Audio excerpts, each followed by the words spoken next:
പരിശോധിച്ച് FIR ഇട്ട് ശക്തമായ തുടർ നടപടികളിലേക്ക് ഗവൺമെൻറ് കടക്കുകയാണ്. ബഹുമാനപ്പെട്ട കോടതിയുടെ വിധി എന്താണ് എന്ന് ഞാൻ മനസ്സിലാക്കിയിട്ടില്ല. നിങ്ങൾ പറഞ്ഞതിൻ്റെ അടിസ്ഥാനത്തിലാണിപ്പോൾ ശ്രദ്ധയിൽപ്പെട്ടത്. ഇത്രയും കാര്യങ്ങൾ ഹേമ കമ്മിറ്റിയുടെ മുമ്പാകെ വെളിവാക്കപ്പെട്ടതിൻ്റെ പ്രധാനപ്പെട്ട കാരണം അതിൻ്റെ സ്വകാര്യതയാണ്.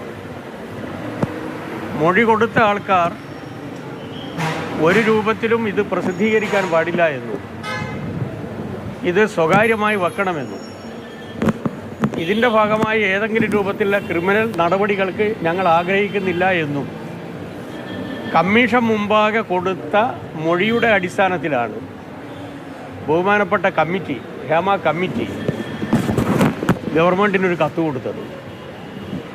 ആ കത്തിൽ സൂചിപ്പിച്ചത് ഇത് സ്വകാര്യമായി വെക്കണം, ഇതിൻ്റെ ഭാഗമായിട്ടുള്ള തുടർ നടപടികൾ, ക്രിമിനൽ നടപടികൾ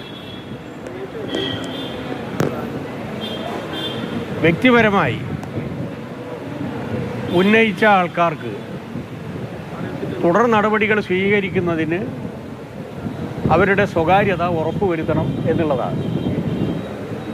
അപ്പോൾ അവരുടെ സ്വകാര്യത ഉറപ്പുവരുത്തി തുടർ നടപടികളിലേക്ക് പോകുന്നതിന് ഗവൺമെൻറ്റിനെ സംബന്ധിച്ചിടത്തോളം ഉണ്ടായിട്ടുള്ള നിയമപ്രശ്നം നിങ്ങൾ പറഞ്ഞതിൻ്റെ അടിസ്ഥാനത്തിൽ ഇപ്പോൾ പരിഹരിക്കപ്പെട്ടു കഴിഞ്ഞു.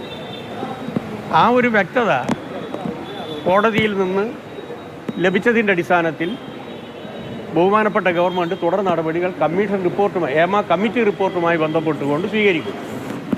എന്നാൽ അതിനു മുമ്പ് തന്നെ ബഹുമാനപ്പെട്ട ഗവൺമെൻറ് വെച്ച സ്പെഷ്യൽ ഇൻവെസ്റ്റിഗേഷൻ ടീമിൻ്റെ മുമ്പിൽ വന്ന എല്ലാ പരാതികളും ഇപ്പോൾ പരിശോധിക്കുകയാണ്, FIR ഇടുകയാണ്, ചിലരുടെ സ്ഥാനം തെറിക്കുകയും ചെയ്തിട്ടുണ്ട്.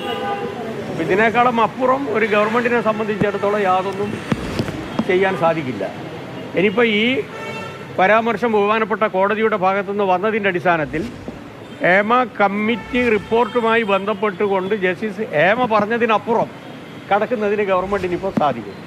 അങ്ങനെ ഒരു വഴി ഇപ്പോൾ ബഹുമാനപ്പെട്ട ഹൈക്കോടതി തുറന്നിട്ടതിൻ്റെ ഭാഗമായി എളുപ്പമായി ഗവൺമെൻറ്റിനെ സംബന്ധിച്ചിടത്തോളം. അല്ലാതെ ഗവൺമെൻറ്റിനെതിരെ യാതൊന്നും ഒളിച്ചു വെക്കാനില്ല എന്നും ശക്തമായിട്ടുള്ള നിലപാട് സ്വീകരിക്കുമെന്നുള്ളതും ഗവൺമെൻറ് തന്നെ വ്യക്തമാക്കിയതാണ്. അതിൻ്റെ ഭാഗമായിട്ടാണ് 7 അംഗ IPS ഉദ്യോഗസ്ഥന്മാരെ, അതിൽ 4 ആൾ വനിതകളാണ് വെച്ചതിൻ്റെ ഉദ്ദേശം തന്നെ അതാണ്. ആ നടപടികൾ ഇപ്പോൾ ആരംഭിച്ചു പോയി, തുടർ നടപടികൾ സ്വീകരിക്കും. വൈകിപ്പോയതിൻ്റെ കാരണമാണ് നേരത്തെ ഞാൻ സൂചിപ്പിച്ചത്. ബഹുമാനപ്പെട്ട ഹേമ കമ്മിറ്റിയുടെ മുമ്പാകെ വന്ന മൊഴികളുടെയും ആ മൊഴികളുടെ അടിസ്ഥാനത്തിൽ ബഹുമാനപ്പെട്ട ജസ്റ്റിസ് ഹേമ ഗവൺമെൻറ്റിന് നൽകിയിട്ടുള്ള കത്തുമാണ് തുടർ നടപടികൾ നിയമപരമായി സ്വീകരിക്കുന്നതിന് കാലതാമസം വന്നത്. ഇപ്പോൾ അത് എളുപ്പമായി, ഗവൺമെൻറ്റിനെ സംബന്ധിച്ചിടത്തോളം എളുപ്പമായി. അത് തന്നെയായിരുന്നു ഗവൺമെൻറ് ആദ്യം തന്നെ പറഞ്ഞത്.